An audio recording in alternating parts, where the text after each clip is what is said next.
कि अभी अपन ने सोशल मीडिया पे एक वीडियो देखा था। हमारे माननीय सदस्य और टेप संगठन के प्रदेशाध्यक्ष दिनेश जी खानन का, जो आसपुर साबला से हैं और पेशे से कर्मचारी हैं, राजकीय कर्मचारी हैं। उनका जो वीडियो एक प्रकार से पेश किया गया था, वो वीडियो कितना सही है कितना गलत है वो तो आप सभी देख रहे हैं।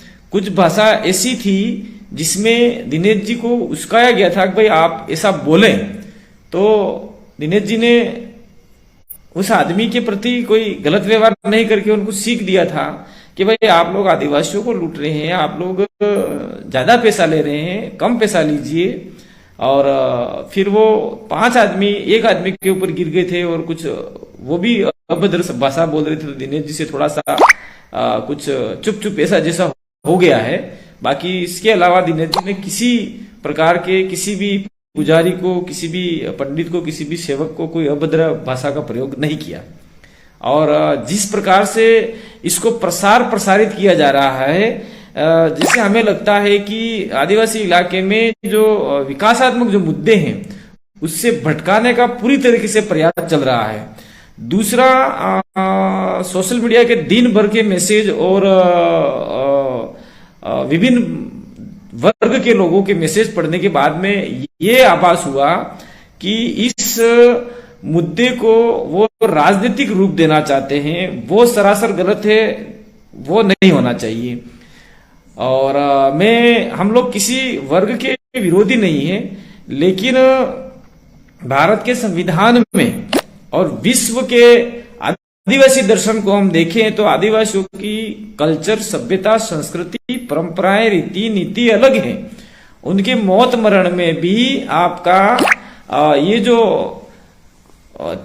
चक्र है आपका, जिसे आप लोग जिसे हिंदी में बोलते हैं एंटी क्लॉक और हम बोलते हैं प्रकृति चक्र, तो उस प्रकृति चक्र में ही लोग घूमकर अपनी मरने वाले की चिता को अग्नि देते हैं। और प्रकृति चक्र में ही घूमकर अगर समाधि देते हैं तो उस पे आपका मिट्टी देते हैं।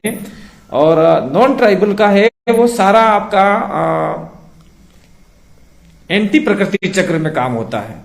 तो ये चीज है वो आदिवासी दर्शन है। और दूसरा जो एक परंपरा है वो आदिवासी दर्शन नहीं है। तो हम लोग आदिवासी कल्चर, सभ्यता बचाना चाहते हैं। देश के प्रधानमंत्री, विभिन्न राज्यों के मुख्यमंत्री भी आदिवासियों की कल्चर, सभ्यता को बचाने का प्रयास कर रहे हैं। तो हम लोग कहना ये चाह रहे हैं कि जो व्यक्ति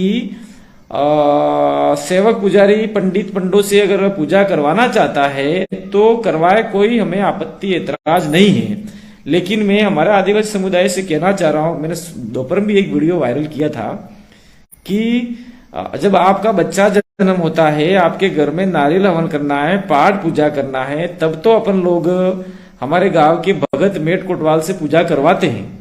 तो समाधि बनाते हैं तब करवाते हैं, और शंका उदार करते हैं तब हमारा मेट कोटवाल भगत भक्तनी बैठते हैं।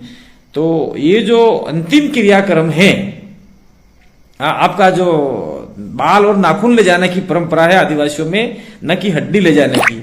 शमशान घाट से राख ले जाने की या हड्डी ले जाने की परंपरा कतई आदिवासी समुदाय में नहीं है, पूरे देश में। हाँ, ये कुछ परंपरागत तरीके से ये बाल और नाखून जो होते हैं मृत लोगों के, उनके अवेर के ये हमारा बेनेश्वर की ओर ले जाते हैं। और उसमें हम चाहते हैं कि पंडित, पुजारी, सेवकों से हम कहना चाह रहे हैं कि आदिवासी सभ्यता, कल्चर, संस्कृति को आप लोग डैमेज नहीं करके उसको संवर्धन करें, रक्षा करें।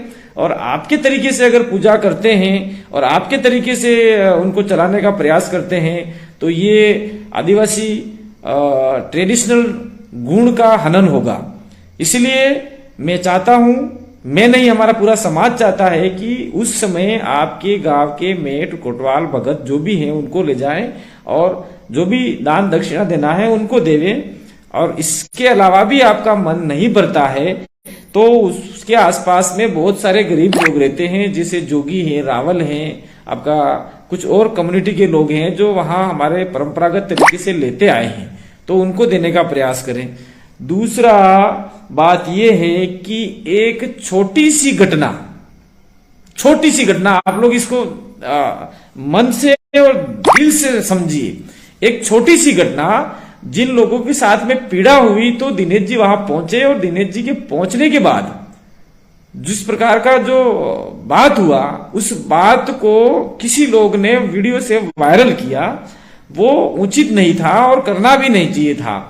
एक छोटी सी घटना है जिसको अपन लोग एक दुर्घटना भी कह सकते हैं, आकस्मिक घटी हुई घटना कह सकते हैं, लेकिन जिसको आज जिस प्रकार का रंग दिया जा रहा है इस इलाके में अशांत करने का, यार जो सामाजिक सौहार्द है उसको बिगाड़ने का जो रंग दिया जा रहा है वो बिल्कुल निराधार है, गलत है, सही तरीके से सही नहीं है।